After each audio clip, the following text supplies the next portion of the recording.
계속해서 사도행전 6장입니다.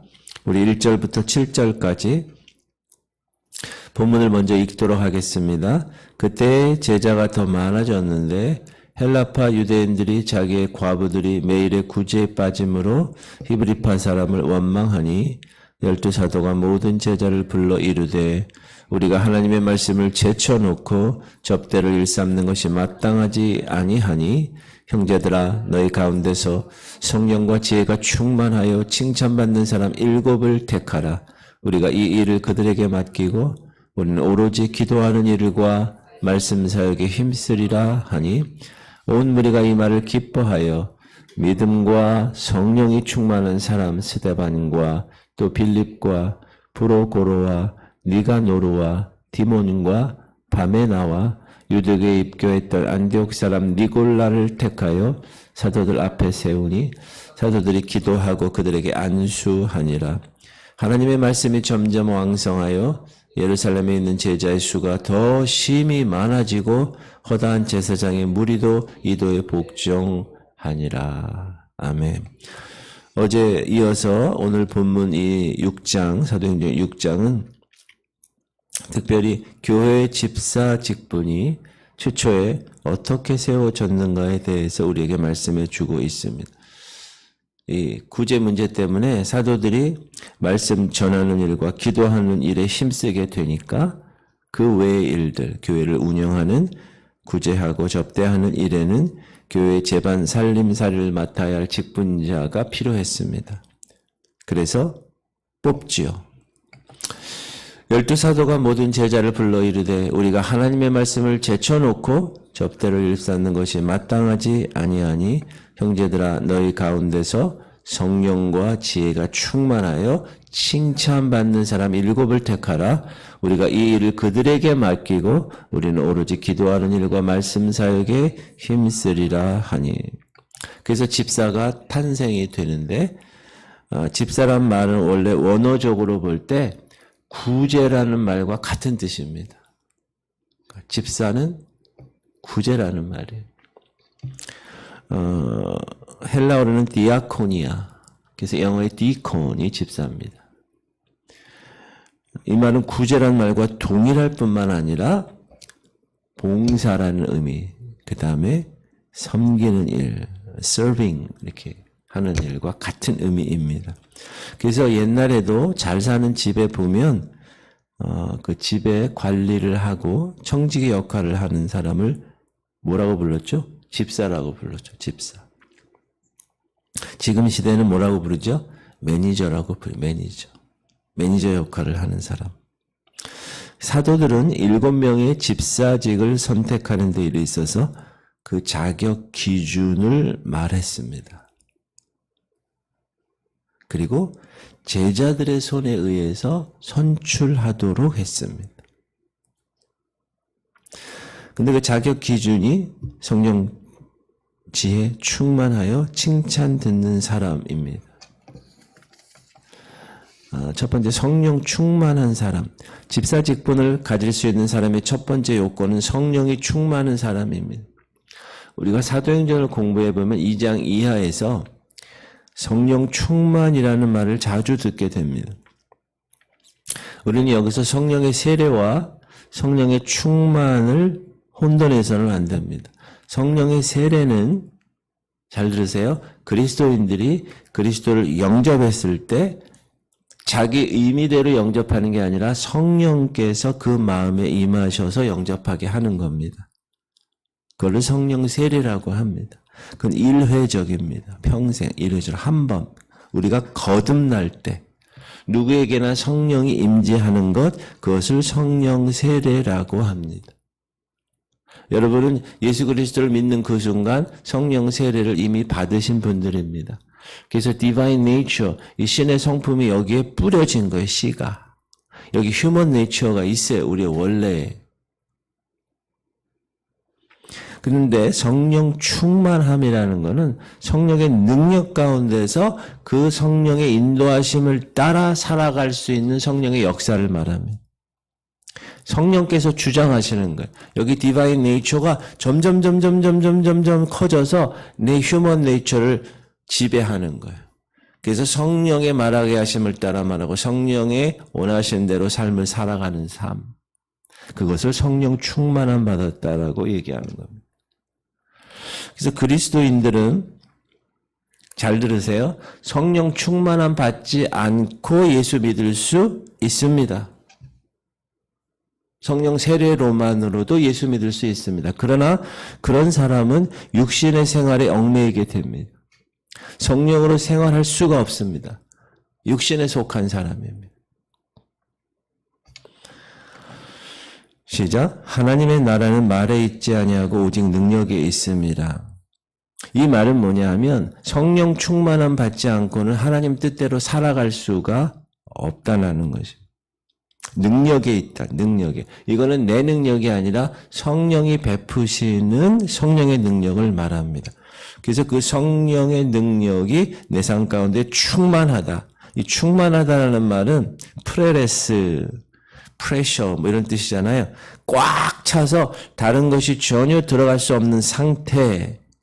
우리가 주유소 가면 요즘은 셀프로 하지만 예전에는 얼마큼 넣어드려요? 그럼 만땅이요. 그 상태가 충만의 상태입니다. 그러므로 성령이 충만하다는 것은 성령 속에 잠겼다는 것. 그 성령 안에서 헤어나올 수 없는 상태를 의미합니다. 근데 그걸 어떻게 합니까? 그걸 알 수 있는 방법은 성령 충만한 사람은 성령의 일을 생각합니다. 생각이 다릅니다. 생각. 성령의 일을 생각해요. 그리고 몸을 죽이는 생활을 합니다. 육신을 죽이는 생활. 몸의 행실을 죽이는 생활. 그리고 성령의 인도함을 받으려고 갈망하는 성령님 오시옵소서. 나를 인도하시옵소서. 이렇게. 성령이 내 안에서 내 인격을 지배하고 내 생활을 지배하고 있는 상태. 그게 성령이 충만한 상태. 이것을 초대교회 집사 직분 첫 번째로 꼽았습니다. 성령 충만. 우리 집사님들 성령 충만 하십니까? 성령이 여러분 안에서 여러분을 지배하고 계십니까? 성령의 인도함을 받고 계시나요? 여러분 생각이 성령의 일에 생각하고 계십니까? 세상적인 일이 아니라 성령이 어떻게 하실 것인가? 그런 성령 충만한 집사님들 되시기를 주님의 이름으로 축복합니다. 두 번째는 믿음이 충만한 사람이라는 것이요. 5절에 보니까 시작. 온 무리가 이 말을 기뻐하여 믿음과 성령이 충만한 사람. 예, 그만 있고 6절 사도들 앞에 세우니 사도들이 기도하고 그들에게 안수하니라. 여기서 말하는 믿음, 이 믿음은 누구에 대한 믿음이죠? 그리스도에 대한 믿음이고 하나님 말씀에 대한 믿음입니다. 그리스도에 대한 믿음은 다시 두 가지로 나눌 수가 있는데 하나는 나는 대속의 은혜를 입었다. 그걸 믿는 믿음입니다. 이것은 죄사함에 이르게 하는 믿음입니다. 예수 그리스도께서 고난주간이잖아요. 예수 그리스도께서 나를 대신해서 내 죄를 대신해서 십자가에서 죽으신 것을 믿는 믿음. 이게 그리스도에 대한 믿음입니다. 그리고 또 하나는 부활에 대한 믿음입니다. 대속에 대한 믿음은 속죄 확신을 줍니다. 그래서 우리가 죄 문제, 속죄함, 우리가 죄 문제는 해결됐다는 거예요. 그러나 여러분, 구원파가 얘기하는 대로 그리스도의 의를 내가 입어서 나는 이제 죄의 문제가 없다. 그렇진 않습니다. 자범죄가 있습니다. 구원파가 얘기하는 게 그거예요. 그리스도의 십자가의 의를 내가 대신 받았으니 나는 이제부터는 회개할 필요가 없어. 나는 죄를 안 짓는 존재가 됐어. 잘못 생각한 거죠. 모든 사람이 죄를 범하였으면 하나님의 영광에 이르지 못한다는 그 말씀과 반하는 말이죠. 그게 이단입니다. 육신에 있기 때문에 우리는 죄를 집니다. 구원받고 난 이후에도. 그걸 인정해야 되고 그걸 회개를 계속 해야 됩니다. 구원파는 회개 안 하죠. 그러니까 속죄에 대한 확신은 대속에 대한 믿음으로 우리가 갖는 거고 주님이 나를 위해서 대신 십자가 달려 돌아가셨다. 그리고 부활에 대한 믿음은 영원한 생명, 의로움을 확신해 시켜주시는 것입니다. 이 믿음이 우리의 구원의 여정에 칭의와 성화와 영화의 이 여정에 확신을 주고 살아갈 수 있습니다. 그리고 내가 하나님의 자녀이다. 너는 내 아들이라. 십자가, 그 해산의 고통으로 내가 너를 낳았다. 우리 어제 수요일날 찬양했잖아요. 그 확실한 속죄, 죄의 문제가 해결됐고 이제 하나님의 자녀가 되었어요. 예수님이 십자가의 그 고통으로 나를 낳으셨으니까. 그런 확신이 우리에 대한 구원에 대한 확신입니다. 그 확신을 꼭 갖고 살아가시기를 축복합니다. 성령이 충만한 사람, 믿음이 충만한 사람. 그 믿음은 속죄에 대한 믿음과 부활에 대한 믿음. 그리고 지혜가 충만했다는 지혜. 시작. 형제들아 너희 가운데 성령과 지혜가 충만하여 칭찬받는 사람 7을 택하라. 지혜가 충만해. 여기서는 소피아라고 그래요. 소피아. 이 지식은, 이 지혜는 하나님을 경외하는 지식입니다. 이 지혜의 특성은 성결하고 화평하고 관용하고 양순하고 긍휼하고 선한 열매가 가득하고 편견이 없고 거짓이 없다고 야고보서는 이야기합니다. 시작. 오직 위로부터 난 지혜는 첫째 성결하고 다음에 화평하고 관용하고 양순하며 긍휼과 선한 열매가 가득하고 편견과 거짓이 없다. 그래서 공부를 못한 사람도, 학교를 다니지 못한 사람도, 글을 읽지 못하는 사람도 성령이 충만하면 성령의 지혜를 통해서 이 모든 하나님의 일을 감당하실 수 있습니다. 그런 지혜로운 백성들 되기를 축복합니다. 이거 세상에서 배울 수 없는 지혜. 하나님의 지혜. 하나님의 지혜. 그런 지혜의 은사가 있는 사람이 있어요. 어떤 일이 터졌을 때 특별히 영적 리더십에게 있어서 이 하늘의 지혜가 있는 사람이 모든 일을 그 즉시 탁탁탁 하게 하죠. 그게 지혜입니다. 어떻게 해야 되지요? 그게 아니라 하나님께서 이렇게 하시길 원하십니다. 이렇게 탁탁탁 할 수 있는 지혜. 그 지혜를 사모하시길 바랍니다. 그 지혜는 여러분이 성령 충만할 때 하나님이 주시는 거예요. 인사이트를. 그 다음에 성령이 충만하고 믿음이 충만하고 지혜가 충만하고 칭찬 듣는 사람이어야 합니다. 형제들아 너희 가운데서 성령과 지혜가 충만하여 칭찬받는 사람 7을 택해라. 칭찬을 받는다라는 말은 모든 사람에게 인정을 받는다는 말입니다. 교회의 일꾼은 먼저 사람에게 인정을 받아야 합니다. 그래서 우리가 중직 맡은 사람들을 선출할 때, 특별히 우리 교회가 30주년을 맞이해서 이번에 장로님 2분을 선택할 때 어떻게 선택하죠? 모든 성도들이 투표해죠. 그게 그래서 그런 거예요. 모든 사람에게 인정받는 거예요. 왜 그러냐? 그의 충성스러움이 하나님 앞에서뿐만 아니라 모든 사람에게도 인정을 받아야 되기 때문에 그렇습니다. 그래서 그분 훌륭해. 그렇게 인정해 줘야 돼. 그렇지 않은 사람들이 직분을 받아가지고 문제가 생기는 경우를 너무 많이 봤기 때문에 그래서 교회에서는 직분자를 잘 선택해야 합니다. 기도하면서. 왜냐하면 그때 사단이 역사하거든요. 사단이 그거를 붙잡고. 그래서 사도들의 권고에 모든 사람들이 기뻐했고 7명의 집사가 선출된 것입니다. 선출된 이들에게 사도들이 기도하고 안수해서 집사직에 오릅니다. 안수 집사님이죠. 6절 시작. 사도들 앞에 세우니 사도들이 기도하고 그들에게 안수하니라. 5절에 집사직에 임직한 사람 명단이 나오죠.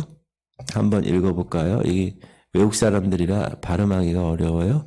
온 무리가 이 말을 기뻐하여 믿음과 성령에 충만한 사람 스데반과 또 빌립과 프로고로와 니가노르와 디몬과 바메나와 유대교에 입교했던 안디옥 사람 니골라를 택하여.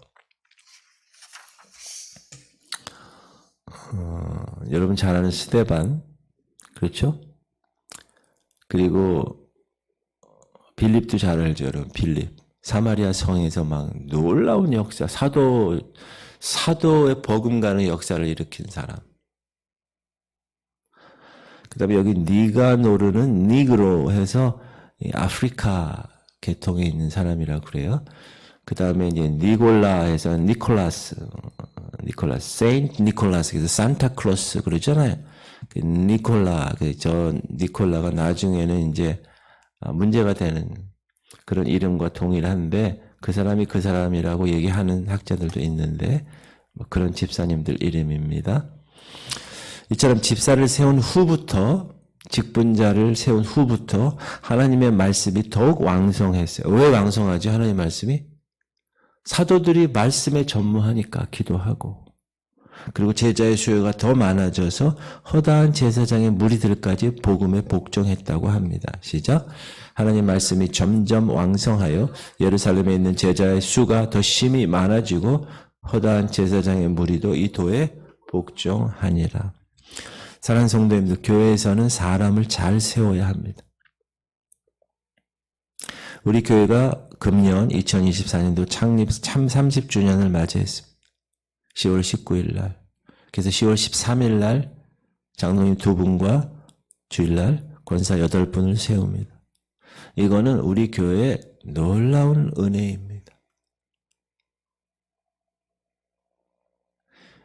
정말 우리 지구촌 선교교회 역사에 획을 긋는 그런 사건이에요. 여러분 기도 많이 해주셔야 돼요. 기도 많이 해요.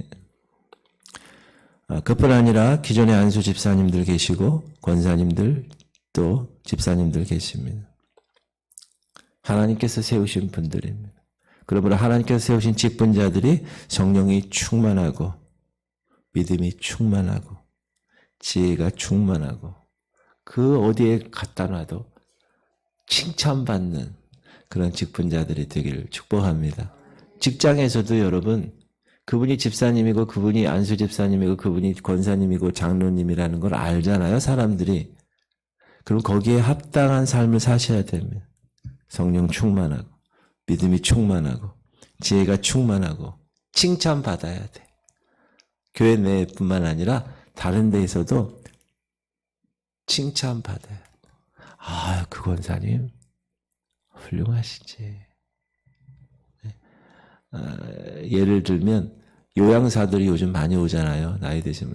그 요양사들이 와서 그 권사님이나 그 집사님을 보고 인정할 수 있어야 돼.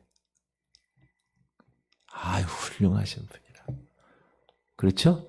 여러분과 같이 이렇게 자주 만나는 직장 동료들에게도 인정받아야 돼. 학교에서도, 병원에서도, 그 집사님 참 훌륭한 분이야. 그거는 어떻게 나타난다고요? 성령 충만하고 믿음 충만하고 지혜 충만하고 그래야 칭찬을 받습니다. 그런 주인공들 되기를 축복합니다. 기도합시다.